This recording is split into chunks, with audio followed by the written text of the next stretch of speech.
الدعوة السلفية دين الله الحق، دين الله الحق. ألم يأن للذين آمنوا أن تخشع قلوبهم لذكر الله وما نزل من الحق. Jauh lebih. Kalau dibilang kurang, kita nggak kurang. Bahkan kalau boleh dikata, kita sudah hidup lebih dari cukup. Lebih dari cukup. Kok masih ngeresu? Masih ngeluh, masih resah gelisah. Kita tuh udah lebih dari cukup. Dulu para sahabat itu Rasulullah berjuang mati-matian bersama Rasulullah dengan kehidupan yang serba minim. Minimalis semuanya, minim. Bahkan kalau bukan dikatakan minim ya serba kurang. Gitu. Jubah aja cuma satu. Kita Masya Allah kadang sehari bisa ganti berapa kali kayak artis. Ya. Dulu sahabat itu jubah cuma satu. Pernah kita dengar kisah ketika ada seorang wanita datang kepada Rasulullah Sallallahu Alaihi Wasallam. Ini satu contoh gambaran betapa tangguhnya mental didikan Rasulullah Sallallahu Alaihi Wasallam. Mentalitas itu yang kita prioritaskan, membentuk mentalitas baja. Ahlus sunnah yang militan menghadapi semua resiko dan tantangan hidup. Jangan kayak kerupuk mudah melempem. Dalam kondisi apapun. Perhatikan kisah ini. Untuk jadi perbandingan. Datang seorang wanita kepada Rasulullah SAW, katakan, ya Rasulullah, inni ahabulaka nafsi. Jadi keluar dari pembahasan kesabarannya, tapi tidak mengapa, insya Allah. Semuanya berfaedah. Tidak ada satu ayat dan hadis kecuali mengandung banyak faedah. Walau kita beralih dari bahasan utama. Wanita datang, ya Rasulullah, saya hibahkan diriku untukmu. Dan Rasulullah SAW diperkenankan untuk menerima wanita-wanita yang menghibahkan dirinya. Khalisatan laka min dunil mu'minin. Tapi khusus untuk Rasulullah. Kalau yang lain nggak boleh. Jadi kalau ada perempuan datang, ya Ustaz, saya hibahkan diriku untukmu, ya nggak boleh. Itu loh, ya tak nikahin kamu gitu. Tapi Rasul boleh diterima. Gitu. Artinya menghibahkan dirinya. Karena Rasulullah SAW, ya dilihat kan nadhar cocok atau tidak, itulah. Dilihat dari atas sampai bawah. Atau tabir Rasul. Begitu nunduk Rasul diam aja enggak. Kayaknya enggak minat. Itulah. Rasulullah SAW terlihat enggak minat dengan perempuan ini. Ya manusia kan. Itu boleh milih, laki-laki kan boleh milih. Akhirnya tampil seorang sahabat. Gitu. Ya Rasulullah, ilam takun laka biha hajah fazawijni. Kalau kamu enggak butuh, enggak, artinya enggak demen, enggak suka, nikahkan buat aku saja. Itulah. Langsung terus terang terbuka, itulah. Kalau enggak suka buat saya aja Rasulullah. Maksudnya bukan dihibahkan untuk dia, maksudnya saya nikahi saja. Nikahkan aku dengan dia, nikah syar'i. Kata Rasulullah sallallahu alaihi wasallam, halaka min syai'? Punya sesuatu?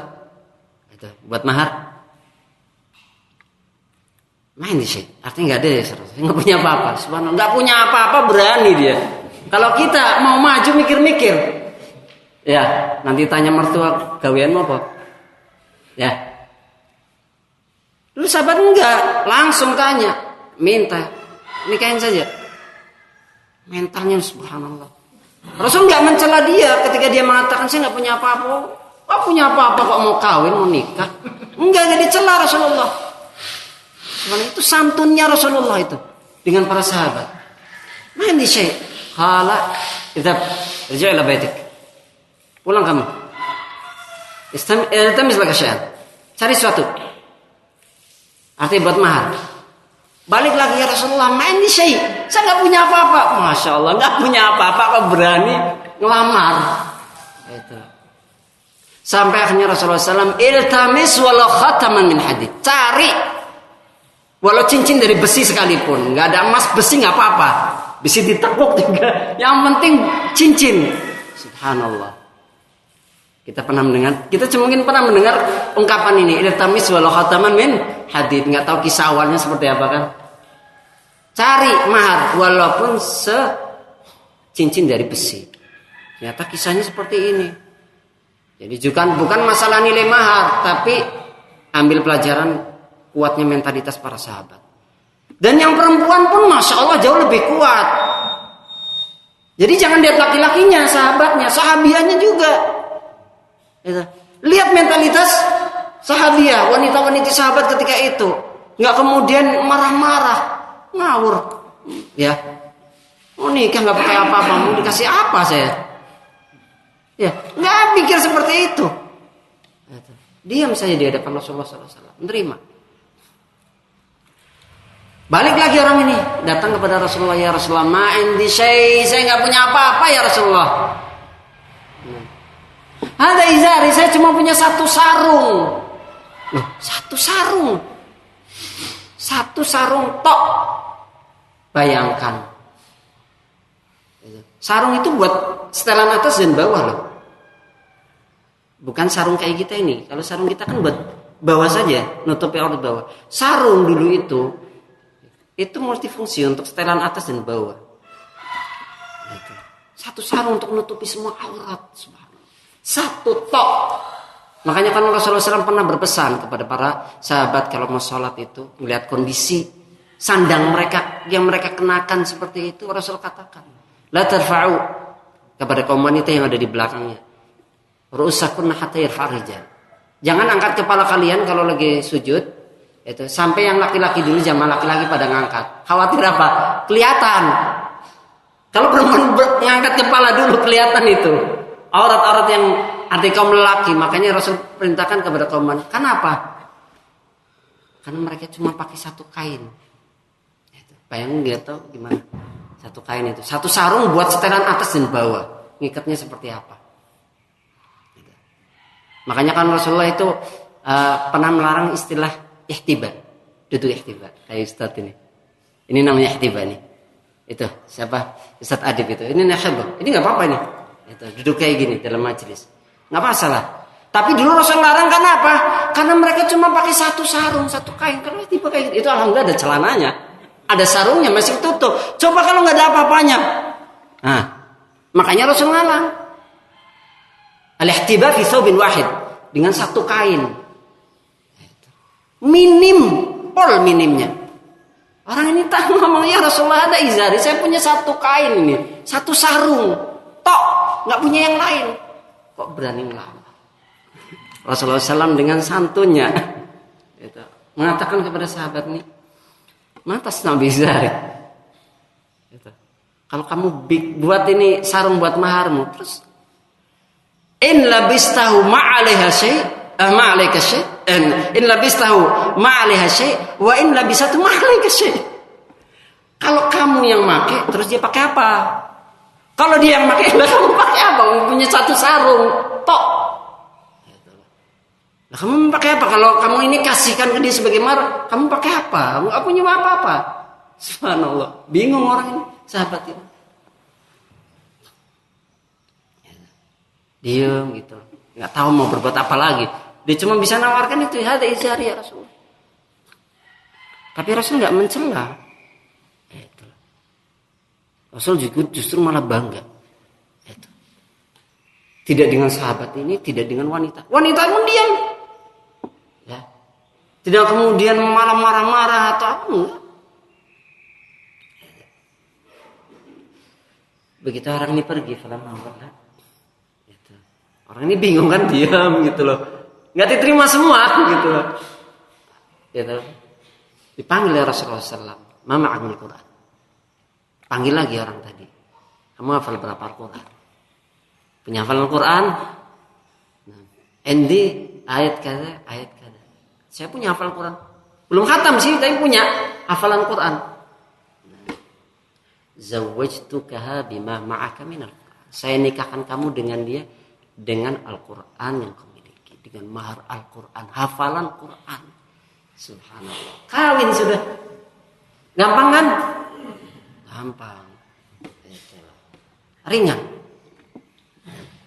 Rasulullah Sallallahu Alaihi itulah yang menjadi motivasi para sahabat itu betah. Sebab kenapa para sahabat santun Rasulullah Sallallahu Alaihi Wasallam, nggak suka ngolok-ngolok, ngecek, enggak. Itu. Nerima keadaan para sahabat apa adanya. Dan para sahabat pun betul-betul mencontoh Rasulullah SAW pun nerima. Lihatnya wanita pun tidak nolak. Ya nggak nolak, nggak ada penolakan sama sekali, diterima. Nah, Rasul sebagai walinya, saya nikahkan kamu dengan dia, dengan Al-Quran. Ya, nggak minta macam-macam, diterima. Ya, ada mentalitas sekarang kita seperti ini. Ya. Jadi bukan karena mereka itu berbadan kekar, bukan orang-orang hebat gitu.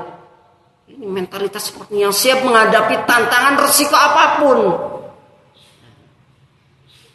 Kenyataan sepahit apapun, baik arti menjalani hidup individu, arti perorangan ataupun berkeluarga. Subhanallah. Itu langka.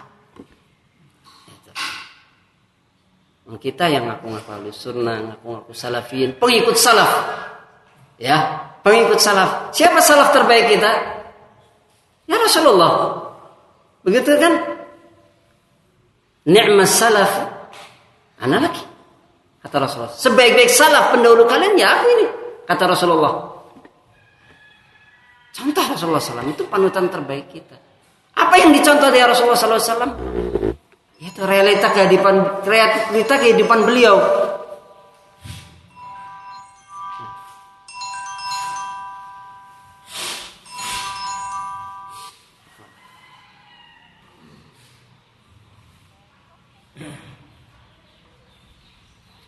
Itu yang harusnya kita jadikan panutan. Artinya belajar sirah Rasulullah SAW itu bukan untuk cuma didengar.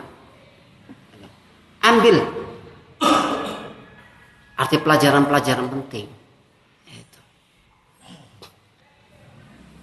Bagaimana kesiapan mentalitas yang dibentuk oleh Rasulullah SAW untuk menghadapi semua tantangan tersebut.